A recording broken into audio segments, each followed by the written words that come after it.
네, 2021년 4월 19일 이정훈입니다. 오늘의 제목은 코로나 계엄이 백신 헐벗기로 변하는 순간입니다. 백신 구걸 외교가 문재인 정권이 벌여왔던 대일전, 일본하고 많이 다투었죠. 대일전 완패의 상징이 될 것 같다. 그런 얘기입니다. 좀 더 쉽게 말씀드리면 김영삼 정권은 한참 힘을 쓰고 뭐 개혁 한참 하다가 IMF 외환위기로 무너졌다면 문재인 정권은 코로나 백신 위기로 무너질 수 있다는 경고를 하는 겁니다. 지난 3월 15일 강민석 청와대 대변인이 문재인 대통령과 부인 김정숙 여사가 3월 23일 아스트라제네카 백신을 공개적으로 접종한다고 발표했습니다. 그렇게 하는 이유는 오는 6월 영국에서 열리는 G7 정상회의에 참석하기 위해서다. 해외로 필수 목적을 위해 필수적으로 가야 하는 사람들은 예방 절차를 밟아야 되는데 그걸 밟는 것이다 라고 밝혔습니다. 그리고 3월 23일 날 실제로 문 대통령 부부는 아스트라제네카 백신 1차 접종을 했습니다. 10주 간격을 두고 2차 접종을 하니까 이번 5월 말이나 맞지 않을까 이렇게 보고 있습니다. 아직은 1차 접종 상태입니다.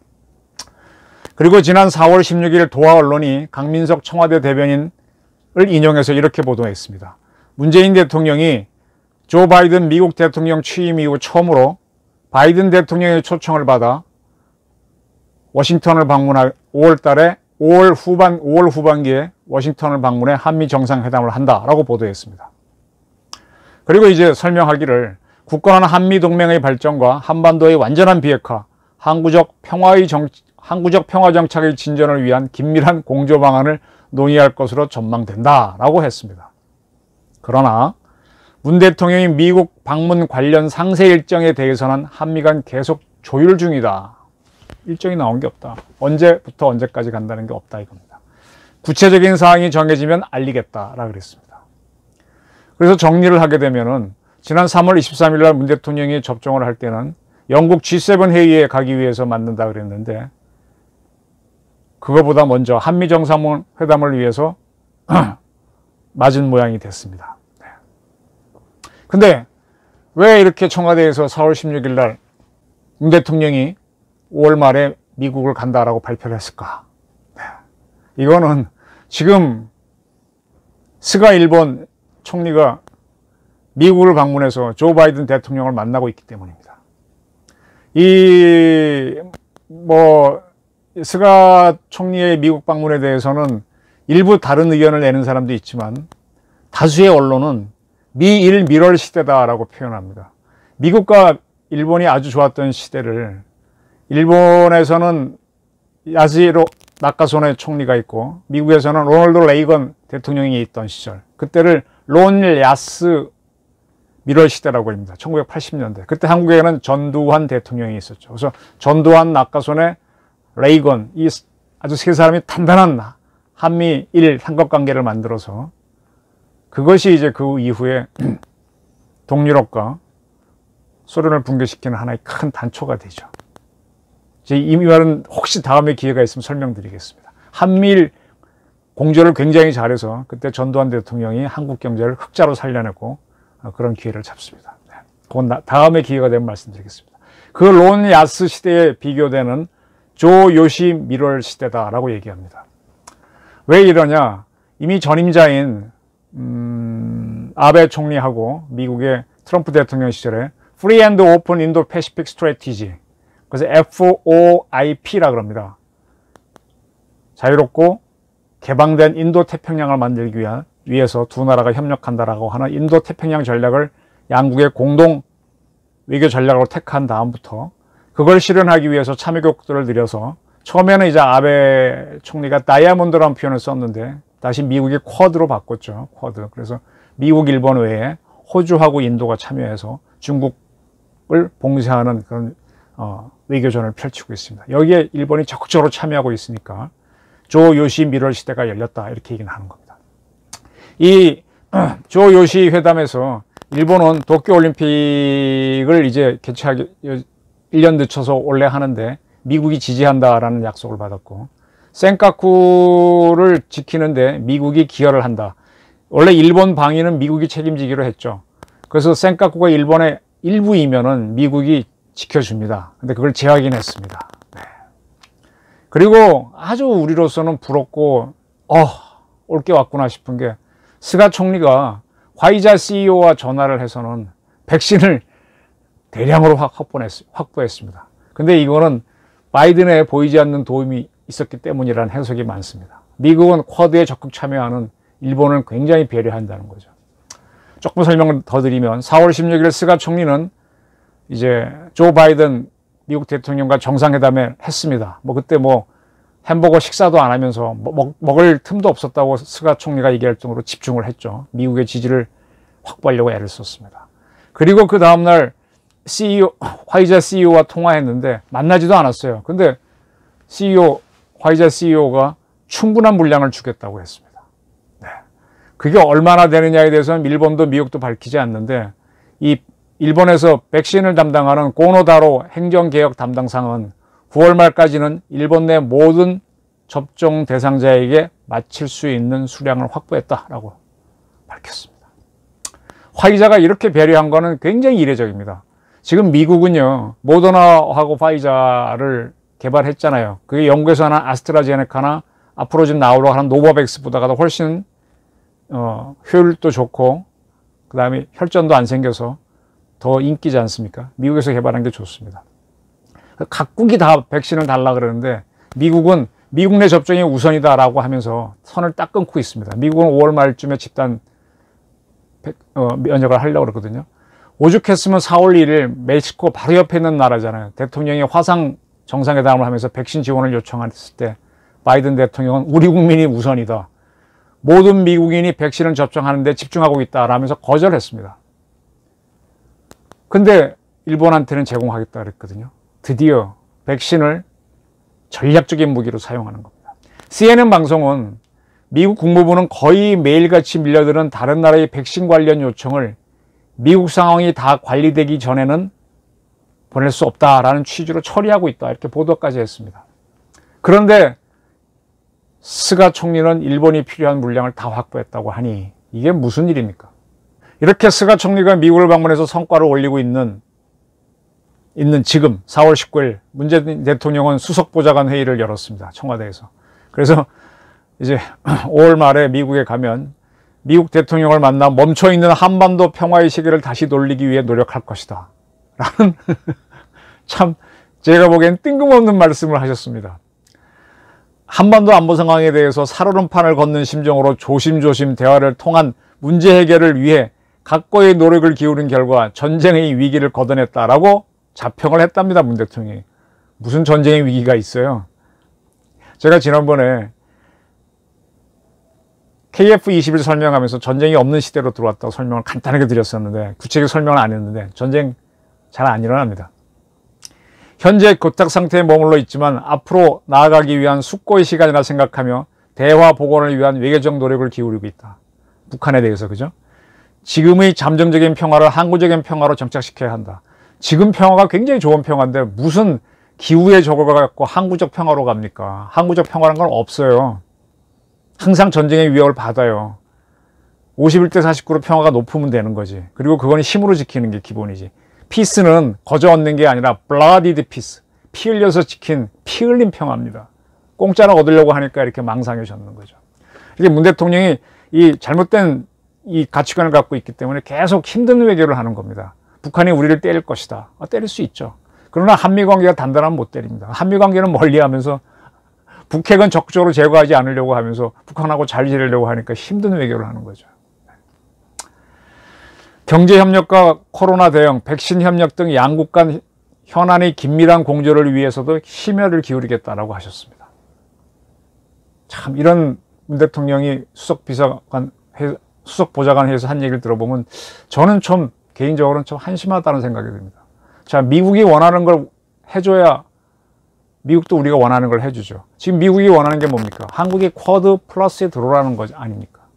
그리고 북핵을 제거하는데 한국이 상당한 기여를 하자라는 건데, 지금 문 대통령은 계속 북핵 문제는 미국이 하고 우리는 북한하고 짝짝꿍 경제 결혼을 하겠다 이거지 않습니까? 그 한반도 평화의 단거만 즐기겠다 그러는데, 아니 땀 흘려 같이 뛰어야 전우지. 따먹을 때만, 과일 따먹을 때만 하겠다 그러면 그걸 누가 인정해 줍니까? 저라도 인정 안 합니다. 쿼드 플러스 참여 없이 백신 정상 외교가 가능하다고 보세요?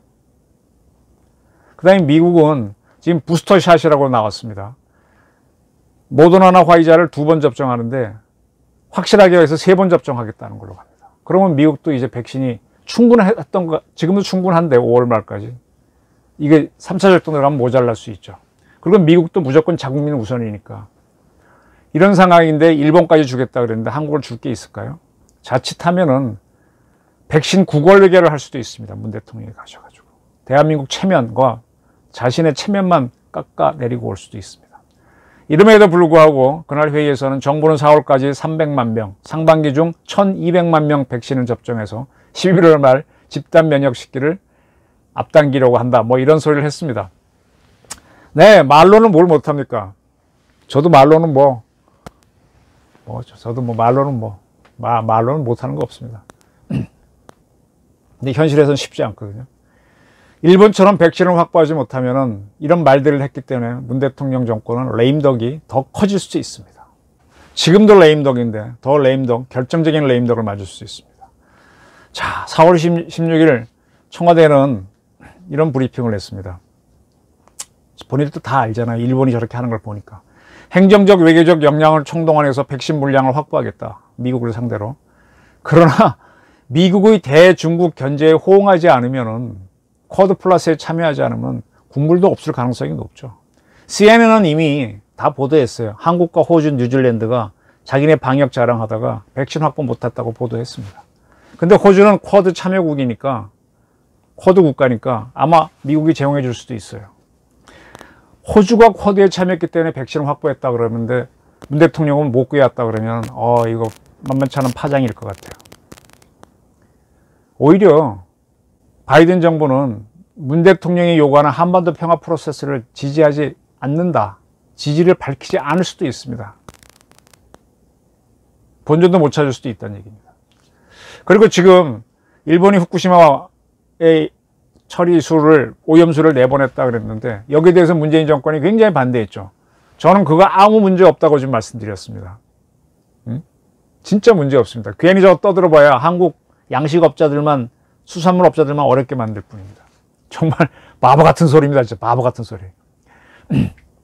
이미 미국은 그 물을 보내게 되면은 태평양 쪽이니까 밑에 미국 영토에 괌도 있고 한데 미국이 오케이 그랬잖아요. 노 프로그램, IAEA도 노 프로그램 그러는데 뭘 이렇게 떠듭니까? 자꾸 반의를 떠들어요. 그래서 이번에 대일전에서 참패를 당할 수 있다는 겁니다. 문재인 정권이. 이렇게 보게 되면은 백신 외교로, 지금 문재인 정권이 가장 급한 거는 백신 확보인데 여기에서는 완전히 지금 오더가도 못하는 모순이 극대화된 헐벗은 모습을 보이고 있습니다. 그래서인지 새로 바뀐 박경미 청와대 대변인이 19일 날 이런 얘기했습니다. 이 얘기 굳이 할 필요도 없는 건데 4월 22일 화상으로 열린 기후정상회의에 문 대통령이 바이든 미국 대통령의 초청으로 참석한다는 겁니다. 화상회의입니다. 청와대에서 참석하는 겁니다. 여기에는 주요 경제국 포럼 17개 국가, 아시아, 태평양, 중동, 유럽, 미주 등 각국의 정상이 참여한다. 중국, 러시아 정상도 참여한다. 여기에 문 대통령도 참석한다는 겁니다. 근데 미국 가는 건 아니거든요. 이런 걸 얘기하는 건 뭐냐? 한미 관계가 좋다는 이런 뉘앙스를 주기 위한 건데 사실 여기에도 화상회의도 초청이 안 당했다 하면 큰일, 한국은 완전히 대미외교에 실패했다는 뜻이 될 수도 있는 거죠. 저는 이걸 보면서 문재인 정권이 처절하구나, 다급하구나 이런 생각이 듭니다. 4월 19일 국회 대정부 질의가 있었는데 홍남기 국무총리 대행이 출석했어요. 정세균 총리는 사퇴를 했으니까. 국민의힘 정진석 의원이 지금 우리나라 백신 1차 접종률은 세계 100위권 바깥이다. 방글라데시보다 못하다. 왜 이런지 의아해한다. 이런 속도라면 집단 면역을 달성하는데 6년 4개월이 걸린다고 한다. 하고 퍼부으니까 홍 대행이 잘못된 뉴스를 강조하면 국민이 불안해한다. 네. 잘못된 뉴스가 나오면 불안해하죠. 6년 4개월이야 걸리겠습니까? 그러나 다른 나라는 다 백신 맞고 있는데 우리만 안 맞고 있으면 진짜 화딱지 납니다. 정진석 의원이 국민은 정부를 믿지 않는다. 백신 갖고 온다고 11월에 확보된다고 그렇게 허풍 피우는 희망고문을 하지 말라 그랬더니 홍 대행은 11월 말 집단 면역 문제 없다 이렇게 했습니다. 제가 이 백신 문제와 관련해서 두 가지 용어를 시사 용어를 만들었다고 저는 생각합니다. 하나는 작년에 제가 이 방송에서 코로나 계엄 상태다라는 용어를 만들었었어요. 그때 보수 세력이 광화문 이승만 광장에서 시위를 하려고 하니까 코로나를 이유로 뭐 사회적 거리두기, 방역 이런 걸로 못 나오게 한 것이 코로나를 이용한 계엄 상태다라고 좀 표현한 적이 있었고, 그리고 작년 12월 19일 이 방송에서 stupid is vaccine이란 말을 했습니다. 클린턴이 대통령 선거에 나왔던 stupid is economy, 바보야, 지금부터 경제가 중요한 거라고 해서 이제 이겼듯이 바보야, 이제는 백신이야. 저도 그때까지만 해도 백신이 우리가 다 되는 줄 알았어요. 국내 개발하는 줄 알았어요. 그래서 그래서 백신이구나 해서 문정권이 속였구나 해서 stupid is vaccine이란 거를 19일 날 방송에서 12월 19일 날 했었는데, 제가 이제 그런 시사점을 만들어 본 거죠. 지금 결국은 뭡니까? K방역 자랑하다가 백신 연구 개발에 투자하라는 외국 기업들의 요청은 문재인 정권이 다 거절한 게 드러난 거죠. 그때 연구 개발에 투자를 했어야만 한 나라들이 지금 이스라엘, 사우디 이런 나라들이 막 확보해 가는 겁니까? 지금 우리는 그런 나라 다 보급되고 난 다음에 상당히 비싼 돈을 주고 살 수 있는 나라가 된 겁니다. 근데 일본도 덜 투자한 것 같은데 지금 미국과 관계가 좋으니까 바로 확보가 되잖아요. 근데 문재인 정권은 그것도 아니에요. 쿼드 플러스에 안 들어가. 그럼 어떻게 하겠다는 거예요? 코로나 계엄을 이용할 때는 백신 확보를 미뤘죠. 백신 확보는 급하지 않다고 했던 사람이 김호란 국립암센터 교수인데, 그때는 문재인 정권을 위해서 딸랑딸랑 그랬던 양반을 지금은 백신 확보를 담당하는 청와대 방역기획관에 임명했어요. 이게 뭐 하는 거냐? 여성을 청와대 참모로 쓰기 위해서 그렇게 끌고 온 거냐? 그거 외에는 달리 해석이 안 돼요. 도대체는 이 정부는 하는 게 졸가리를 못 잡겠어요. 뭐 하자는 건지 잘 모르겠어요. stupid is vaccine이 되자 화급하게 덤벼들고 있는데, 지금 연구비를 우리는 개발비를 안 댔잖아요. 그러니까 공급이 안 됩니다. 그리고 제가 더 화가 나는 게 하나 있습니다. 박원순 씨, 오거돈 씨 두 시장이 성추문 사건 때문에 서울과 부산시장 보궐선거를 하게 됐습니다. 그 비용이 838억이 들어갔습니다. 거의 1000억이죠. 그 비용이면 코로나 백신 400만 병분을 확보할 수 있습니다. 그 돈을 허공에 날린 겁니다. 이 선거에 여당이 자기네 당원대로 참여를 안 했으면 좀 빨리 결정될 것도 괜히 많이 비용 쓰게 했거든요. 당원 바꿔갖고 이낙연 씨가. 지금 다른 나라들은 사실 이 비용을 두 서울시장, 부산시장이 성추문 안 익혀서 이 보궐선거 하지 않고 이 비용을 백신 연구 개발비에 투자했으면 지금 우리는 거의 다 맞고 경제활동으로 나가는 겁니다. 이제 코로나가 끝나가면 경제 부흥이 확 올 거예요. 여기에 빨리 물을 타야 되는데 늦게 탈 겁니다. 한국은. 그만큼 손해를 보게 되는 거죠. 경제 부흥의 기회도 놓치는 겁니다. 이제 이스라엘 등 집단 면역을 자신하는 나라들은 해외 경제 활동을 본격화할 겁니다. 미국은 알래스카에서 아무나 오라, 우리가 오면 알래스카 공항에서 백신 놔주고 알래스카 관광하겠다, 해주겠다, 이렇게 나오지 않습니까? 이렇게 세계가 나갈 때 우리는 북한처럼 닫힌 나라로 있는 겁니다. 박원순, 오거돈 성추문 안 일으키고 그로 인해서 쓰게 되는 한 1000억 원 가까이 되는 보궐선거 비용을 백신 연구 개발비에 투자했더라면 우리는 참 좋은 기회를 잡을 텐데. 그리고 북한에 그렇게 뭐 어쩌고 하자고 끙끙대지 말고, 중국에 그렇게 전전긍긍하지 말고 쿼드 플러스, 결국 한미 관계가 가장 중요하거든요. 그렇게 갔다면 지금 문재인 정권은 모순을 많이 빨리 풀 수 있는데, 반미 노선, 반일 노선, 친중 노선, 친북 노선 가놓고 지금 와서 어떻게 하려니까 백신도 안 되고 뭐도 안 되고 모순이 극대화돼 버렸습니까? 어떻게 하겠습니까? 코로나 계엄 이용할 땐 좋았죠. 그 대가를 지금 치르는 겁니다. 제가 누차 말씀드리지만 문재인 정권이 저런 위기 맞은 것에 대해서는 저는 추워도 동정할 뜻이 없어요. 근데 저를 포함한 우리 국민들이 받는 고통이, 그게 약이 오릅니다.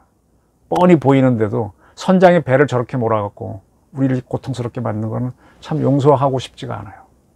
세월호 때 선장을 비판하신 분들, 지금 정부를 지지하는 세력이 꽤 많은데 왜 그분들은 지금 이런 사태가 벌어지는 데서는 함구하고 계시나요? 세월호 선장하고 지금 대한민국 선장하고 무슨 차이점이 있습니까? 제가 좀 과한가요? 한번 곰곰이 생각해 보십시오. 코로나 계엄 이용했던 정권이 백신 헐벗기 상황을 맞았습니다. 참으로 처참합니다. 백신 구걸 외교, 대한민국 체면이 땅으로 떨어지고 경제 부흥의 기회도 잡지 못할 것으로 보입니다. 좀 참담한 걸로 오늘 방송을 마치겠습니다. 감사합니다.